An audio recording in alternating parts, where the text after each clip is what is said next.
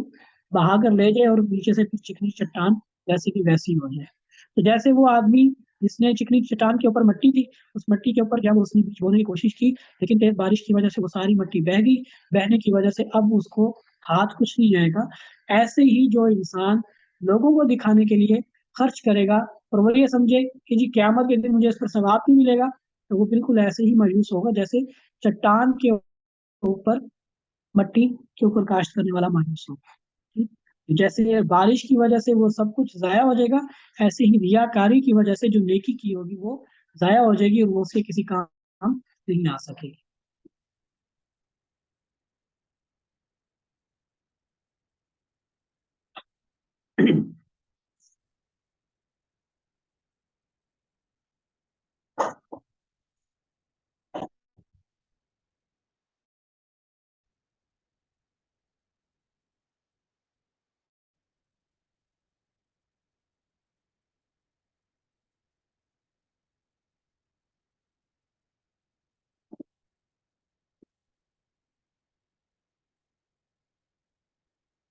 ان تبدوا الصدقات فنعما ہے، اگر تم صدقات کو ظاہر کرو فنعما ہی، تو یہ بھی اچھا ہے، وَإِن تُخْفُوهَا، اور اگر تم اس کو چھپاؤ، وَتُؤْتُوهَا الْفُقَرَاءَ، اور فقیروں کو دے دو، فَهُوَ خَيْرٌ لَكُمْ، تو یہ تمہارے لیے زیادہ بہتر ہے، وَيُكَفِّرُ عَنْكُم مِّن سَيِّئَاتِكُم، اور اس کی وجہ سے اللہ تعالیٰ گناہوں کو، اللہ بما تعملون خبیر، اللہ تعالیٰ جو کچھ تم کرتے ہو اس سے باخبر ہے۔ یہاں صدقہ کرنے کی دونوں طرح سے بتایا گیا کہ اگر صدقہ انسان کرے اور ظاہر کر دے فن علم آئی تو یہ بھی اچھا ہے، ٹھیک ہے، کہ اس سے بعض اوقات دوسروں کو ترغیب ہو جاتی ہے، بعض اوقات دوسروں کو ترغیب ہو جاتی ہے، لیکن صدقہ جو کیا جا رہا ہے وہ کیا اللہ کی رضا کے لیے جا رہا ہے، لیکن ظاہری طور پر کیا جا رہا ہے، جیسے مختلف مواقع کے اوپر اللہ کے نبی صلی اللہ تعالیٰ علیہ وسلم جیسے غزوہ تبوک کے موقع کے اوپر تھا، تو آپ صلی اللہ تعالیٰ علیہ وسلم نے سب کو کہا کہ اللہ کے راستے میں اپنا مال خرچ کریں، ترغیب دی، اور سب نے علی الاعلان جو ہے وہ چیزیں لے کر آ رہے ہیں، سب چیزیں دکھا رہے ہیں کہ جی میں یہ لے کر آئے، پوچھتے تھے کیا لے کر آئے تو وہ بتاتا کہ جی میں یہ چیزیں لے کر آئے، دوسروں سے پوچھتے کیا لے کر آئے، وہ بتاتا کہ میں یہ لے کر آیا، ٹھیک۔ تو بعض اوقات ظاہری طور پہ صدقہ کرنے سے مقصد دوسرے کو ترغیب دلانا نہیں ہوتا، کہ انسان بعض اوقات ہوتا ہے نا دوسرے کو دیکھ کے شوق پیدا ہوتے ہیں، بظاہر خود اس کے اندر اتنا داعیہ جذبہ نہیں ہوتا کرنے کا، لیکن جب دوسروں کو دیکھتا ہے تو اس کے دل میں بھی شوق پیدا ہوتا ہے، تو اس دیکھا دیکھی میں پھر وہ بھی جو ہے وہ آگے نیکی کے کام میں بڑھنے کی کوشش کرتا ہے۔ تو اسی لیے علماء نے یہ بھی لکھا ہے کہ اگر کہیں کسی موقع کے اوپر کسی نیکی کے اظہار کرنے کی ضرورت محسوس ہو کہ اس کی وجہ سے دوسرے لوگ بھی نیکی کی طرف رغبت کریں گے تو اس کی گنجائش موجود ہے، لیکن مقصد یہ نہیں ہونا چاہیے کہ لوگ میری واہ واہ کریں، خالصتاً اللہ کی رضا کے لیے کرنا اس وقت بھی اللہ کے لیے ہے، ٹھیک ہے، اس نیت کے ساتھ، لیکن نیکی کا اظہار کر دینے میں بعض اوقات اس میں پھر کوئی قباحت نہیں ہے جب مقصود اس سے یہ ہو کہ دوسرے لوگوں کو بھی اس سے ترغیب ہو، ٹھیک ہے۔ تو یہی فرمایا کہ ان تبدوا صدقات فنعم ہی، اگر تم صدقات کو ظاہر کر دو تو فنعم ہی، یہ بھی اچھا ہے، وَإِن تُخْفُوهَا وَتُؤْتُوهَا الْفُقَرَاءَ فَهُوَ خَيْرٌ لَكُمْ وَيُكَفِّرُ عَنْكُم مِّن سَيِّئَاتِكُم، لیکن اگر تم اس کو چھپاؤ اور اس کو تم فقیروں کو دے دو تو یہ تمہارے لیے زیادہ بہتر ہے، یعنی اصل حکم تو یہی ہے کہ چھپا کر دو، ظاہری طور پہ کسی کے سامنے نہ دو، تو یہ تمہارے لیے زیادہ بہتر ہے، کیونکہ اس میں ریاکاری کے زیادہ کم امکانات ہیں، جتنا نیکی چھپ کر کی جائے گی اتنا ہی زیادہ اس میں اخلاص بڑھتا جائے گا، اخلاص کے اس میں مواقع اور چانسز اس میں بڑھتے جائیں گے جتنا چھپ کے نیکی کی جائے گی، ٹھیک۔ آپ کسی کے ساتھ نیکی کرتے ہیں، آپ نہ اپنا نام بتاتے ہیں نہ پتہ بتاتے ہیں، کچھ نہیں، چپکے سے آپ اس کو دے دیتے ہیں، اب نہ لینے والے کو پتا کہ بھئی کس نے دیا، اور دینے والے نے تو بتایا ہی نہیں، تو اب آپ کے دل میں خیال آ ہی نہیں سکتا، آپ نے کسی کے ساتھ کوئی نیکی کی ہے نا، مثال کے طور پر آج کے دور میں آپ نے کسی کو پیسے دینے، آپ کو پتا ہے کہ فلانے کا جائز کیش اکاؤنٹ ہے، آپ جائیں دکان پہ جا کے اسے جائز کیش اکاؤنٹ میں جتنے پیسے آپ ان کو دیں گے وہ دیں گے، اب لینے والے کو بھی نہیں پتا ہوگا، پتہ نہیں کہاں سے ہیں، لیکن اس کو مل جائیں گے، یعنی میں آج کل کی مثال دوں، ویسے پرانے زمانے میں ایسے بھی لوگ کرتے تھے کہ لوگ جو دروازے کے سامنے رکھ کر دروازہ رکھا کے چلے جاتے تھے، وہ باہر آتے تھے تو گھر کے سامنے چیزیں پڑی ہوتی تھی جو ضرورت کی، سونے کی تھیلی ہوگی، شرفیوں کی تھیلی ہوگی، چاندنی گرام کی تھیلی ہوگی، یا کھانے پینے کا کوئی سامان ہو گیا، وہ جو ہے بند کیا ہوا، بوری میں بند کیا ہوا، گھر کے سامنے رکھی، دروازہ کھڑکایا اور چلے گئے، لینے والے کو پتہ ہی نہیں کس نے دیا، دل سے دعا تو اس کے لیے نکلتی ہے کہ دینے والے کو اللہ تعالیٰ خوب نوازے، لیکن دینے والے کے دل میں پھر یہ خیال نہیں آئے گا کہ میں نے فلاں کے ساتھ احسان کیا ہے اور میری بابا ہو جائے، میری بدلی، اگر تم اور چپکے سے فقیروں کو دے دو فہو خیر لکم، تو یہ تمہارے لیے زیادہ بہتر ہے، زیادہ بہتر اسی لیے پھر ریاکاری کے